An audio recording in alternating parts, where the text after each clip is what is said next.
लिहाजा इतिहास उन्हीं का लिखा जाता है जो जीते हुए होते हैं, जो आदर्शवादी होते हैं, जो महान होते हैं, उनका इतिहास नहीं लिखा जाता। इसलिए महाराणा प्रताप का इतिहास नहीं लिखा गया, आप आदर्शवादी थे। इसलिए आदर्श के साथ शास्त्रों का चलाना भी आना चाहिए, शस्त्रों का चलाना आना चाहिए। अगर शास्त्र और शस्त्र, अगर इन दोनों को आप अलग करेंगे तो आप सिर्फ आदर्श और शास्त्रों से दुनिया नहीं चलती। लिहाजा हुआ ये कि हम बार बार अपने बच्चों को बताते हैं, यह बदकिस्मती है कि आजाद भारत में इन घटनाओं का जिक्र हमारे इतिहास में नहीं मिलता, क्योंकि आजादी पे जो लोग आए, आजाद बने, पत्थर, उन्होंने प्रधानमंत्री बने, राष्ट्रपति बने, सत्ता पे आए, वो लोग भी उसी मानसिकता के थे। लिहाजा इतिहास लिखने वालों ने आपको यह नहीं बताया कि यह महमूद गजनबी कौन था, यह औरंगजेब कौन था जिसने 1669 में इसी औरंगजेब ने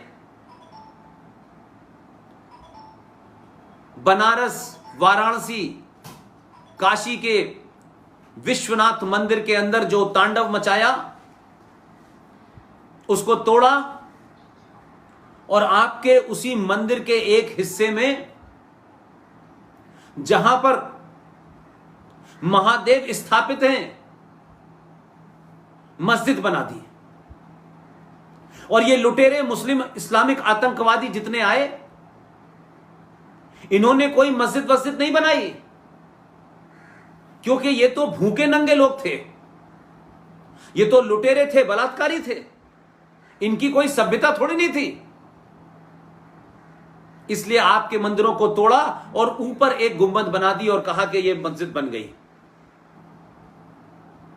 और हमारा समाज भगवान राम की पूजा करता है, महादेव की पूजा करता है, मथुरा में कृष्ण जन्मभूमि की पूजा करता है। अगर हमारे शास्त्रों के हिसाब से जो मंदिर बनने चाहिए थे या जो बने हुए थे, जब उनको टेम्पर करके, तोड़ करके, उसकी पूरे उनका जो, जिसे कह सकते हैं कि एक आर्किटेक्चर होता है, स्थापना होती है कि कहां महादेव स्थापित होंगे और उनके सामने नंदी की स्थापना होगी, तो आपने किया तो सब कुछ ठीक, लेकिन इन इस्लामिक आतंकवादियों ने उसको अलग थलग कर दिया। शायद यही वजह है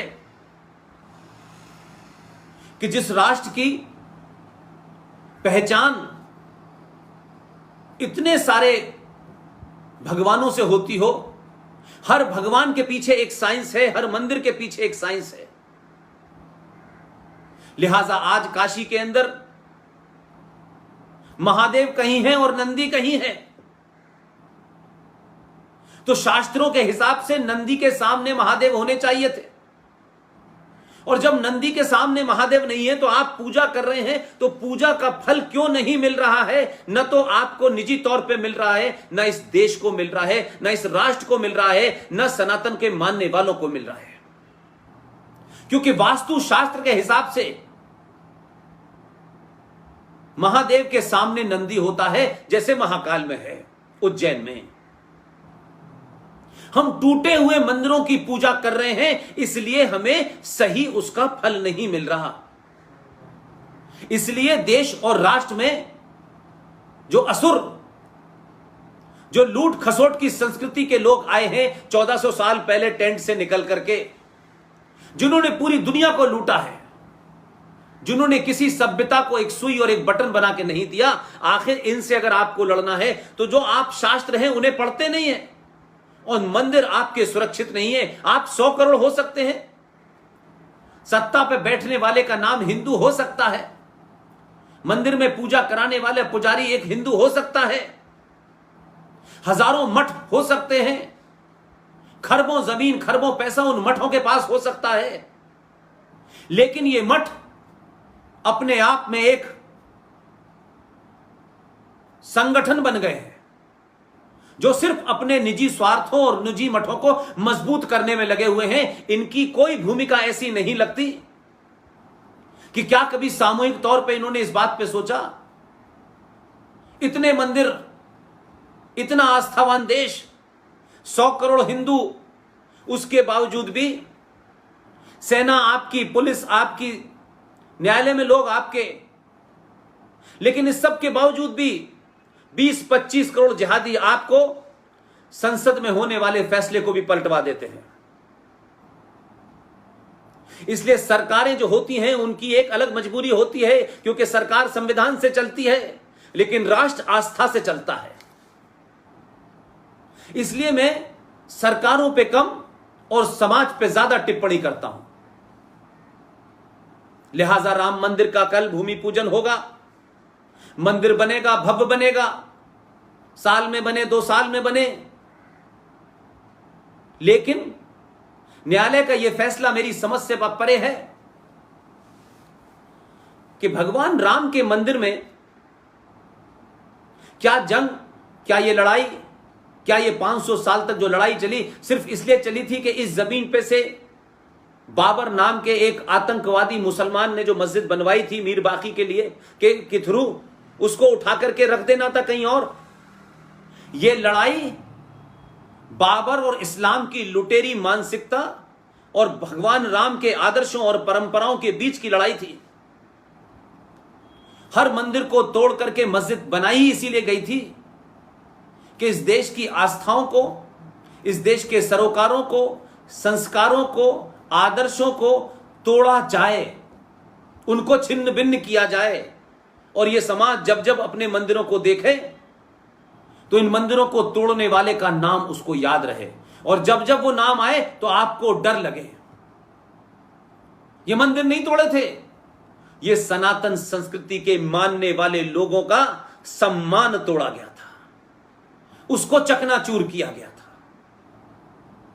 मैं ये मानता हूं मंदिर एक सिंबल है, लेकिन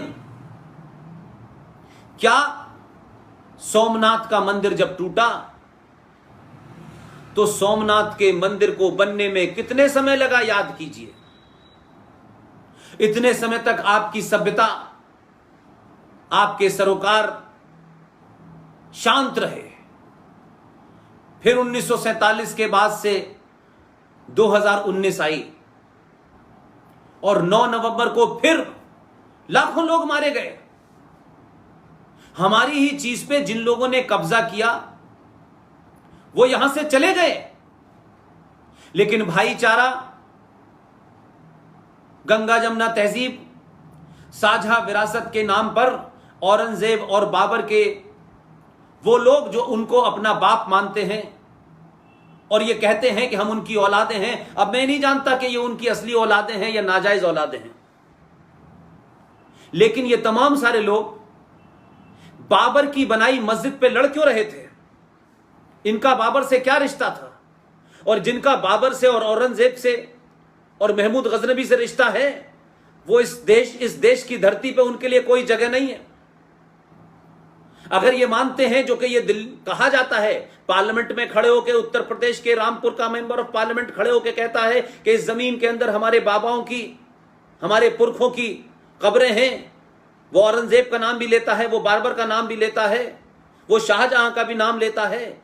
अगर ये बाबर की औलादें हैं, शाहजहां की औलादें हैं, औरंगजेब की औलादें हैं और सीना चौड़ा करके कहती हैं, तो फिर भारत के सनातनियों को सोचना होगा कि इनसे आपका भाईचारा कैसे हो सकता है, फिर इनके साथ आपकी साझा संस्कृति कौन सी हो सकती है, फिर ये झूठ और मक्कारी आधुनिक भारत में और आजाद भारत में अभी तक क्यों चल रही है।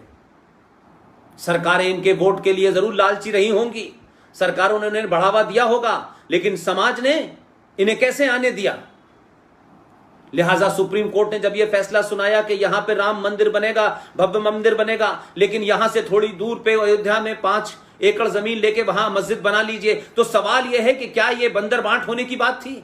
यह किसी को अपीस करने की बात थी? एक जगह पे झगड़ा था, आप जगह लड़ाई हार गए, तो फिर ये कौन सा कोर्ट का सेकुलरिज्म है कि आपने 5 एकड़ जमीन दे दी? यानी अयोध्या की भूमि पे बाबर की मस्जिद मौजूद रहेगी, चाहे थोड़ी दूर रहे। तो ये मैं इस फैसले से समझ नहीं पाया।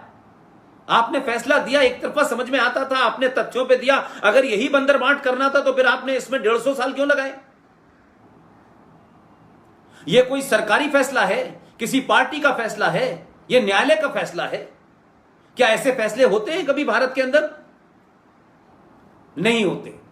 लेकिन इस समय समाज को जग के आगे बढ़ने की जरूरत है।